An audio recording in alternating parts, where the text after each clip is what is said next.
Ladies and gentlemen, boys and girls, welcome to the group project. I am, of course, Paperclip Mike, and we are going over my first Diablo 4 build.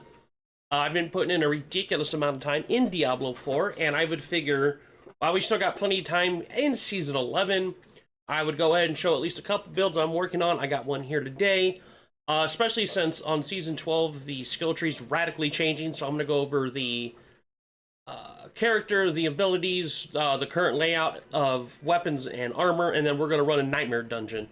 So, we are going over to... This is my Spritborn, and it is basically what I like to call a near infinite Quill Volley, because it basically goes near infinite until you get the one weapon which will make it infinite. So, let's go over the skill tree first. You want to start out with Thunder Spike. Basically, it's going to give you the lightning strike, going to fill up your vigor, especially early on when you're trying to build up the character for the vigor. You're going to build it up, that way you can do as many as once, because the other big spell you have is Quill Volley. And you're going to use the modifiers here. If they're at least hit with 3 of the feathers, they're vulnerable, and then you're going to get even more feathers. And then you're going to go down to here. You're going to put 1 point into Soar. I really don't use this. I used it at first, but once you get the ultimate, this really negates the use of Soar. So you only really need to put 1 point into Soar, and then you're going to go Enhance Soar, and then you're going to Replenishing Soar.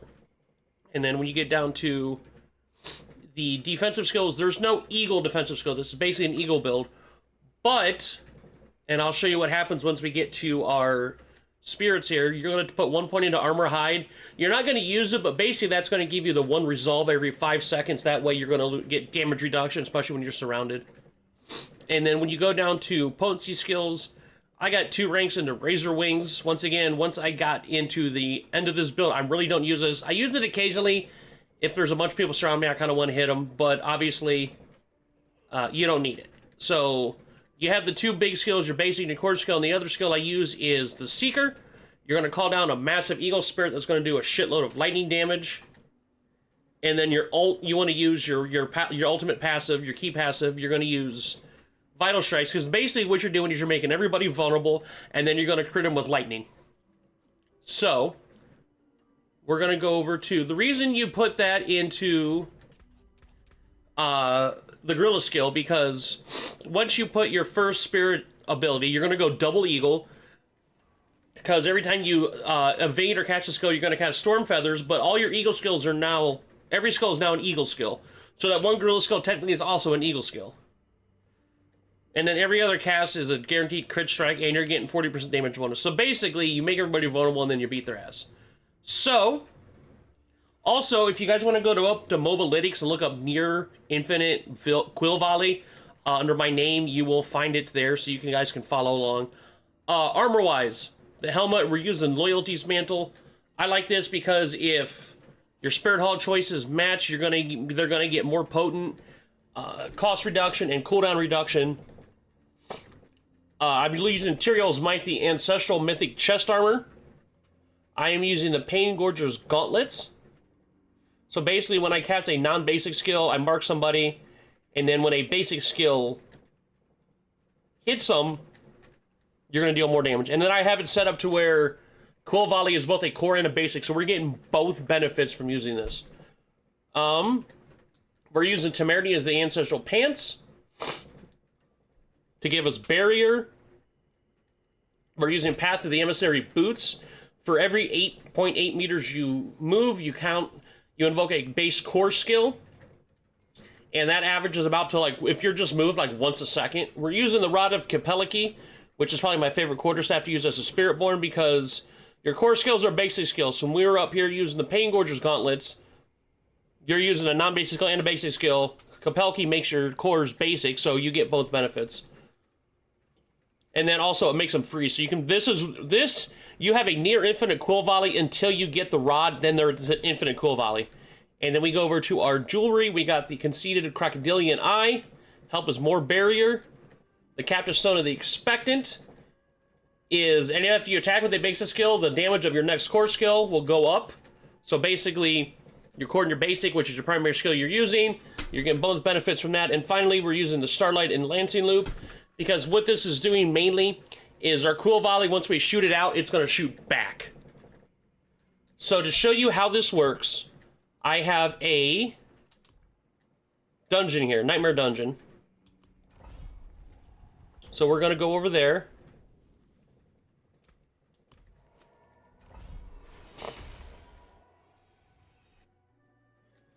And this is nice because artillery shrines are also fantastic, because not only you attack fast, artillery strikes going to make it even faster.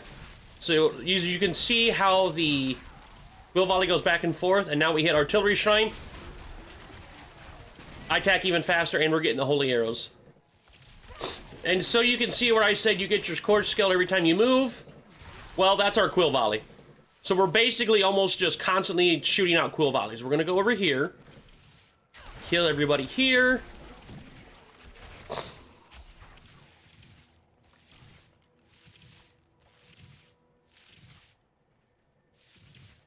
We're going to go up here to get the ancient statue.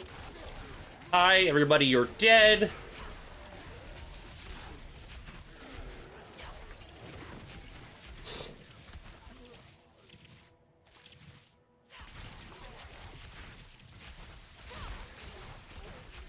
As you can see, I'm actually also on Torment 2 for those that are paying attention. You can see I'm going through this relatively quickly.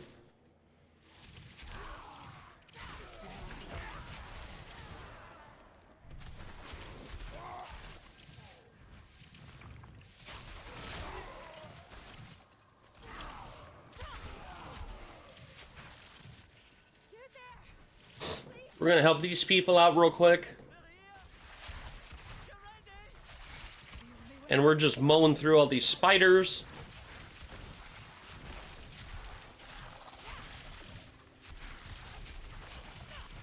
This, you see all the points we put into the Quill Volley. We're also making everybody vulnerable, so you can go through this pretty fast. Like I said, we are in Torment 2. I really don't go any higher than that, but I'm sure this will translate pretty well over the higher ones.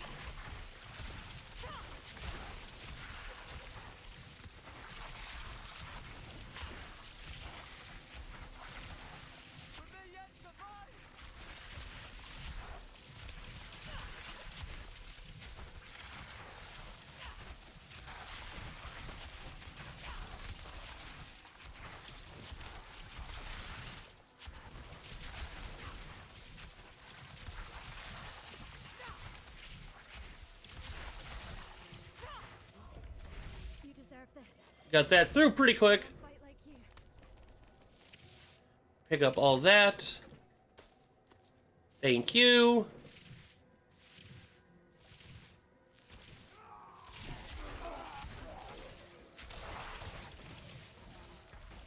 Go up and finish this little corner right here.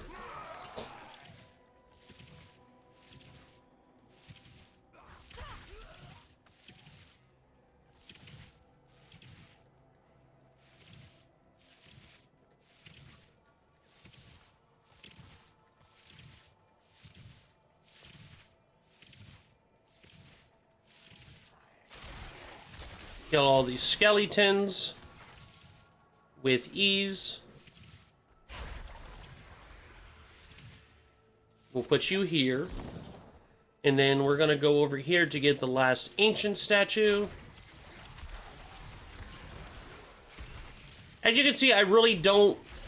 This is practically a one-button build.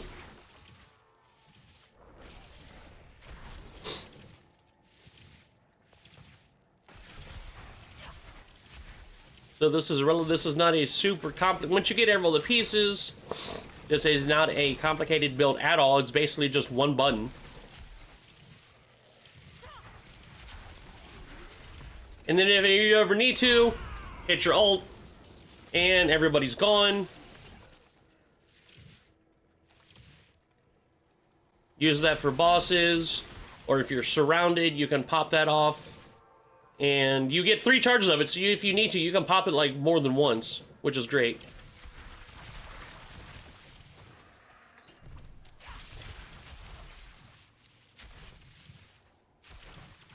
Another artillery shrine, so we're getting holy arrows and faster weapon speed here. You can see that just absolutely decimates everybody.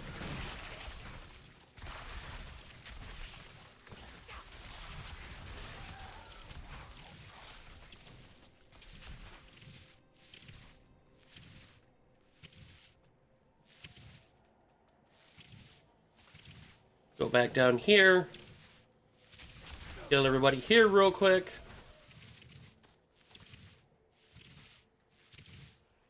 Make sure we kill everybody.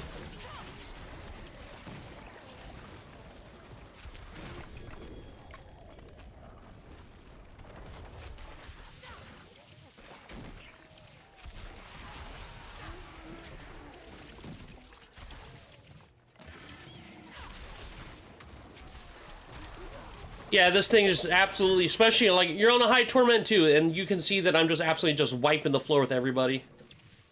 This is really good if you're trying to clear dungeons because it doesn't take you that long to clear people out. We're gonna go ahead and load that last statue. We're gonna open this up. Dead. Tomb Lord's gone. We're gonna go ahead and go to Ked Bardu. So, ladies and gentlemen, this is the first build on how to do Quill Volley. Near infinite or infinite once you get the rod, Quill Volley. You can find the build under Near Infinite Quill Volley on Mobalytics. Just look for my name. You can find me here at the group project doing all kinds of great content. You can find me and everybody else that is a member on our Twitters. Find me on Twitch doing a lot of Marvel Rivals and other places I can't say yet, but it's awesome. So in the meantime, in between time, I will see you guys later.